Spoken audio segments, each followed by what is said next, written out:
Welcome back. We saw an interview with a real doctor. We saw a segment on Back to Med School where we kind of taught you about anesthesia. And now we're going to have a real patient. Mr. Fernandez is going to undergo an implantation of a morphine pump. We saw the decisions that Dr. Rodriguez had to make to prepare for the anesthesia. Let's go watch that anesthetic. Right now we're just applying all the leads for his EKG, placing a blood pressure cuff on him and a pulse oximeter so that we can monitor his vital signs during the procedure. We'll take one set of vital signs before we get started to make sure everything is fine and use that as our baseline. This is some Versed. It's a calming agent to just get everything set up before we get going. We'll then start opening up the IV, let the fluid run a little bit faster as it gets into his system. This drug is propofol. It's the actual anesthetic. And what we do is give him a small test dose to see how he's going to react to it. Everybody is an individual and people have different reactions to the medications as we tailor this to the individual patient. So that's just to kind of help him get comfortable and also not remember, right? Correct. This will provide some pain relief. It also provides some relaxation and some amnesia for the whole procedure. You might feel a little stinging in your arm as the medicine gets going. It's not going to last long, but it might sting just a bit. Give us an example of an unusual response you could maybe have. They could have a major drop in the blood pressure, some type of rhythm change in his heart rate, or any type of rash, flushing, anything like that that would indicate that something isn't going right. That's not very common, is it? It's very rare. In today's medications and with the monitors that we have, it's one in every 15,000 is a fairly large number. We'll start injecting the rest of the medication. This will actually induce the anesthetic, and he'll be falling off to sleep. Give him a little oxygen as his breathing is going to start slowing down. We check for a lid reflex. It's one of the last things that goes before you fall asleep.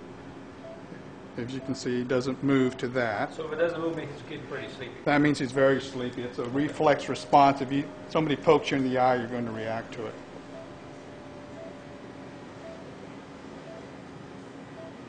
We then start administering the oxygen and some of the other anesthetics that you actually breathe in.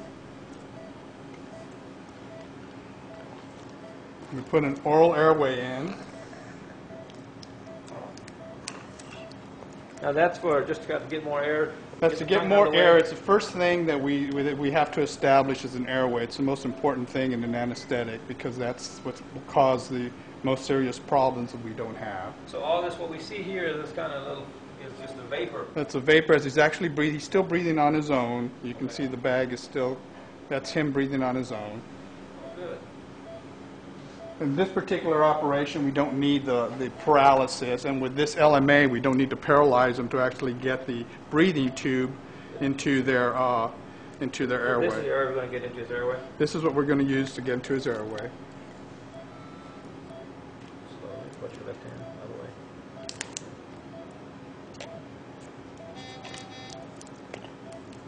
We slip that in, put some air into the cuff to get a seal, and then hook him back up to our oxygen. And you can see the actual vapor coming in as he's breathing. Once again, he's breathing on his own.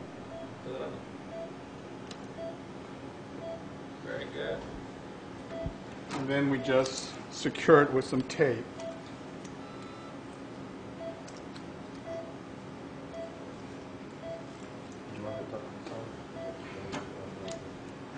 We secure the eyelids because the anesthetic stops the eye from actually tearing, and we don't want to run the risk of causing some type of irritation to the eyes.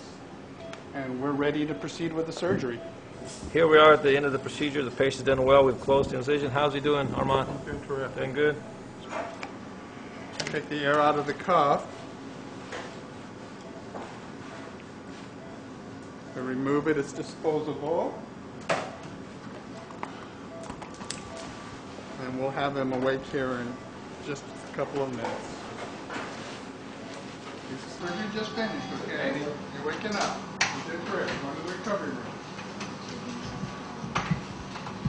All right. Perfect. Everything looks good. All right, guys. Take care. Great, okay? It's all done. Thank you, doctor. You're welcome. Welcome back. I hope you enjoyed that segment. As you can tell, there's many doctors, nurses, and other staff in the operating room to make sure you do well with anesthesia and with surgery. We'll be right back.